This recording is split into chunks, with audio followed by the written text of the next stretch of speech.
오늘 당신에게 정말로 중요한 얘기를 드릴 겁니다. 자, 제가 좀 전에 나열했던 것들, 그것들의 공통점이 뭔지 아시겠습니까? 이 이야기들에서 제가 당신에게 드리고 싶은 핵심 메시지가 뭔 줄 아십니까? 두 글자로 말씀드리겠습니다. 야갈팽이 대표가 모두가 다르게 빛나. 오늘 당신에게 드리고 싶은 이야기를 하기에 앞서서 사담 잠깐 해볼까요? 편안하게. 사실은 제가 영상을 찍을 때 지금 제가 샤오미 핸드폰 7만 원짜리 샤오미 핸드폰으로 이렇게 찍고 있거든요. 제가 실물은 더 예쁠 텐데 이 핸드폰이 구려가지고 지금 내 미모를 다 못 담는다고 애플이나 삼성 걸로 바꾸면 제 미모가 당길 것 같아요. 제 미모를 담기 위해서라도 돈 많이 벌어서 삼성이나 애플 사면 그때 제 미모를 좀 평가해 주십시오. 제가 오늘 월요일 대바람부터 왜 쓸데없는 소리를 하냐면 사실 제가 이렇게 핸드폰으로 이제 카메라를 다 켜지 않습니까? 버튼을 딱 누르면 정말로 긴장을 하거든요. 진짜로. 제가 말을 너무 잘해서 모르셨죠? 정말로 긴장하고 대본은 없어요. 제가 영상을 찍을 때 대본은 없고 그냥 생각나는 대로 말하기는 하는데 카메라가 앞에 딱 있다 보니까 경직되고 떨리고 말도 중언부언하고 쓸데없는 소리들 다 편집해서 깔끔하게 나가긴 합니다만 정말로 긴 시간 찍고 또 찍고 토하고 와서 또 찍고 긴장도 되고 그렇다 보니 3-4시간 찍고 편집하고 길면 5시간도 가고 그러거든요. 이렇게 긴장하고 영상 찍고 편집하는 그 시간이 너무 고통스러워가지고 제가 자주 못 올린다. 이 얘기를 제 코칭자들, 제 전자책 사신 분들한테 좀 토로를 했더니 편안하게 한번 해봐라. 그냥 아는 동생이랑 수다 떤다 생각하고 편안하게 한번 해보세요. 선생님이 편안하시면 보는 사람도 편안할 거고 그런 영상이 훨씬 더 좋을 수 있다. 조언을 제가 들었고요. 그래서 오늘 지금 테스트 중입니다. 당신들을 대상으로. 뭐라고요? 당신의 그 사담, 잡담은 듣고 싶지 않다고요. 핵심만 말해라고요. 네, 알겠습니다. 혹시 이렇게 조금 제 사담이나 여담들, 쿠키 영상들, 이런 것들 좀 들어가도 괜찮겠다. 아니, 우리에게 해주고 싶은 핵심만 말해라. 그 의견들 댓글에 남겨주시면 제가 보고 참고하도록 하겠습니다. 이왕 사담 한 김에 좀 편안하게. 저 이거 밑에 1층에서 샀어요. 900원. 900원입니다. 커피가 900원이야. 900원짜리 커피도 있어요. 오늘 좀 사치를 부렸습니다. 900원짜리 커피 한 잔 마시고 오늘 당신에게 정말로 중요한 얘기를 드릴 겁니다. 끝까지 한번 들어보십시오. 안 들으면 손해요.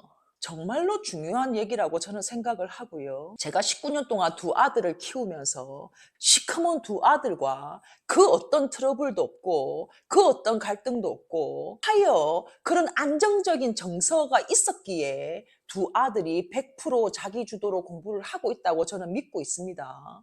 공부를 하는 아이, 그 앞단에 자기 주도가 되는 아이, 그 앞단에 정서가 안정적인 아이, 자, 그 앞단에 뭐가 있었길래 2 아들이 이렇게 자랐을까? 오늘 그 이야기 드릴 거고요.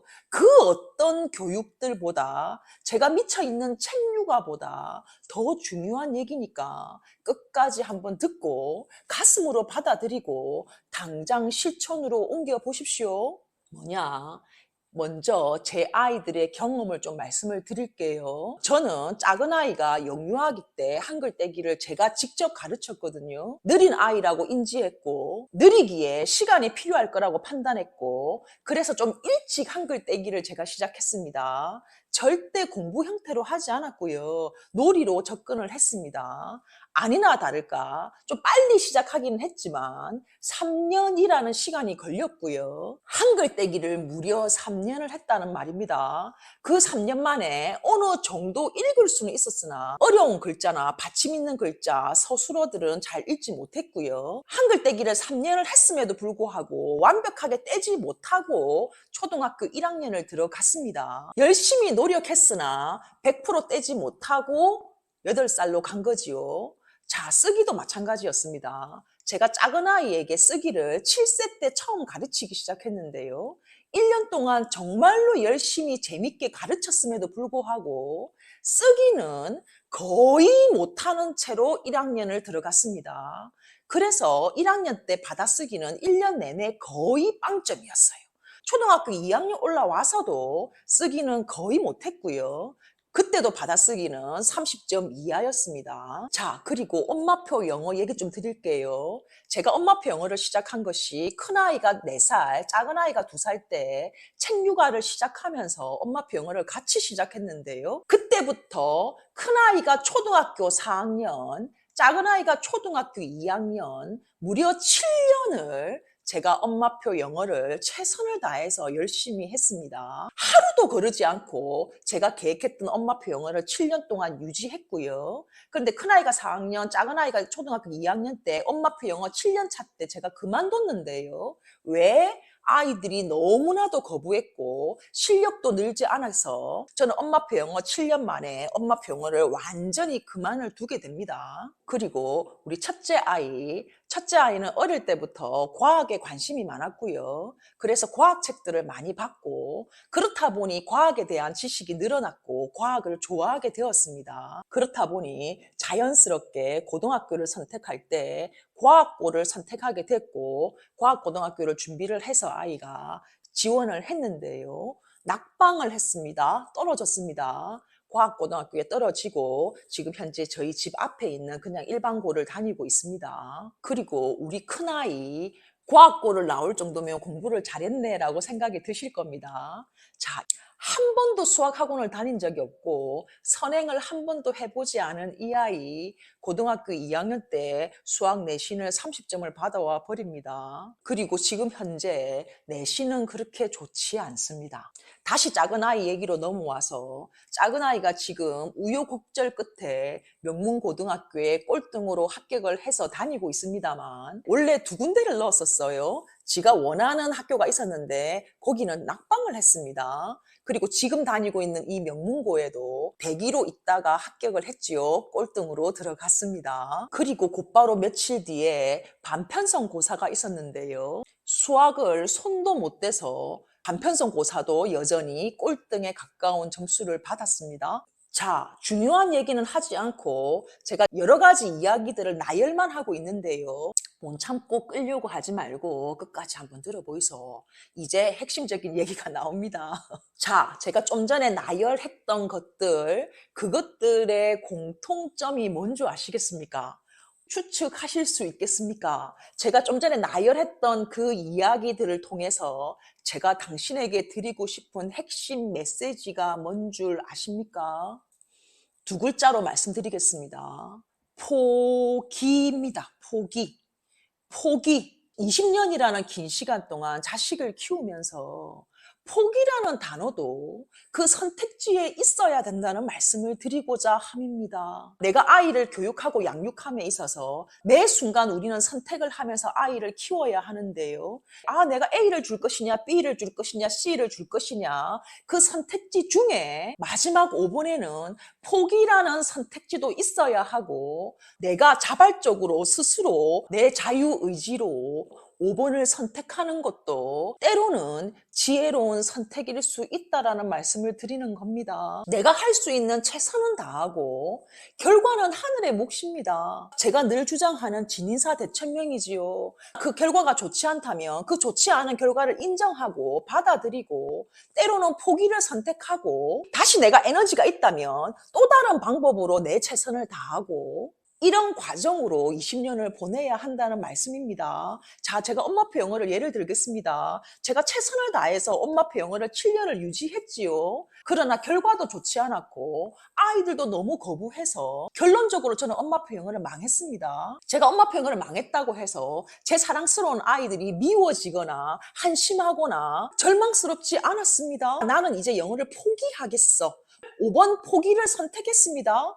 그리고 뒤도 돌아보지 않고 엄마표 영어는 그만뒀고요. 그 이후에도 전 아이들에게 따로 영어를 해주진 않았습니다. 학원을 보내지도 않았습니다. 나머지는 너희들의 몫이다. 제가 맡겨뒀습니다. 엄마표 영어를 그만둔 걸 후회하지도 않았고 속상하지도 않았고 아이들이 원망스럽지도 않았습니다. 제 최선을 다했고 결과물이 좋지 않은 걸 받아들였고 그리고 포기했고 끝! 그것을 지지구질하게 끌고 오고 아이들에게 짜증내고 아이들을 혼내고 아이들을 한심하게 보지 않았습니다. 내가 아이들에게 퍼부어주고 있는 노력과 열정이 그에 상응하는 내 기대에 미치는 그 결과물을 얻지 못한다 하더라도 제 두 아들은 저의 소중한 아이들입니다. 영어를 샬라샬라 하지 못해도 저의 소중한 아들들입니다. 결국 영어 때문에 좋은 대학을 못 간다 하더라도 저의 소중하고 사랑스러운 아이들입니다. 그 결과물에 따라서 내 아이들의 가치가 달라지지 않습니다. 내가 해줄 수 있는 최선을 다하고 그 결과를 인정하고 받아들이고 안 될 때는 포기하고 내 아이가 어떤 상황이든 내 아이가 어떤 결과물을 내든 그 어떤 엄친아와도 바꾸고 싶지 않을 내 자식, 내 사랑, 내 새끼입니다. 아이가 어떤 결과물이 좋지 않을 때 당신이 속상해하고 그 속상함을 아이에게 토로하는 것이 결국은 그것 또한 사랑인 걸 저는 압니다. 우리 어른들은 알지만 아이들은 그렇지 않습니다. 아이들은 아직 미숙하기 때문에 나의 안 좋은 결과로 엄마가 속상해하는 것이 아이들은 자칫 나를 사랑하지 않는구나. 엄마는 이 결과물을 사랑하는구나 라고 오해할 수 있습니다. 그러니 받아들일 건 받아들이고 포기할 건 포기하고 내가 할 수 있는 최선은 해주면서 그렇게 20년을 보내셔야 합니다. 알았지요? 좀 두리뭉실한 이야기지만 저의 정말로 장점이고 이런 저의 장점 때문에 지금 두 아들과 제가 정말로 돈독한 관계를 가지고 있고 그런 안정적인 정서가 있기에 배움의 욕구가 일고 100% 자기주도로 스스로 공부하는 아이들로 자랐다고 생각합니다. 웨인 다이어의 아이의 행복을 위해서 부모는 무엇을 해야 할까? 라는 책에 보면 이런 문구가 나옵니다. 부모는 아이에게 지시하는 사람이 아니라 아이 인생을 지지하고 격려해주는 든든한 동반자가 되어야 한다. 내일 봅시다. 안녕.